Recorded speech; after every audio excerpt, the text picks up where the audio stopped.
भाई क्या हर star black hole बन जाता है जैसे ही उसका फ्यूल खत्म होता है? नहीं तो हाँ, अगर उसका मास एक सर्टेन वैल्यू से ज्यादा हुआ तो ब्लैक होल बन जाएगा। पर क्यों यार?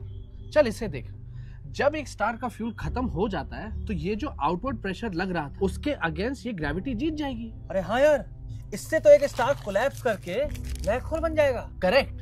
अब होशाए, सितारों से आगे जहां और भी है, अभी फिजिक्स के इम्तिहान और भी। क्या मतलब? देख, ये बात बिल्कुल ठीक है कि जैसे ही स्टार का फ्यूल खत्म होता है तो वो इनिशियली कोलैप्स करता है, मगर एक पॉइंट पे स्टेबल हो सकता है एज अ व्हाइट डॉर्फ। मगर कैसे?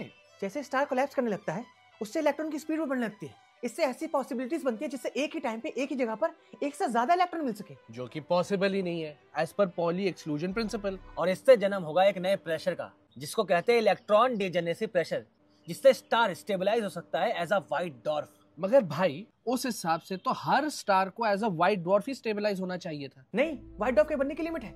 इलेक्ट्रॉन की स्पीड के साथ साथ ओवरऑल स्टार का मास इंक्रीज करेगा, क्योंकि स्पेशल थ्योरी ऑफ रिलेटिविटी के मुताबिक the faster you move the heavier you become. तो इवेंचुअली ग्रेविटी हर केस में जीत सकती है जिसमें स्टार का इनिशियल मास एक लिमिट से ज्यादा हो। और अगर किसी स्टार का इनिशियल मास हमारे सन के मास के 1.4 टाइम्स तक ही रहा तो वो व्हाइट डॉर्फ ही बनेगा। मगर भाई ये जीनियस कौन था जिसने ये लिमिट सेट कर दी? Excuse me, sir.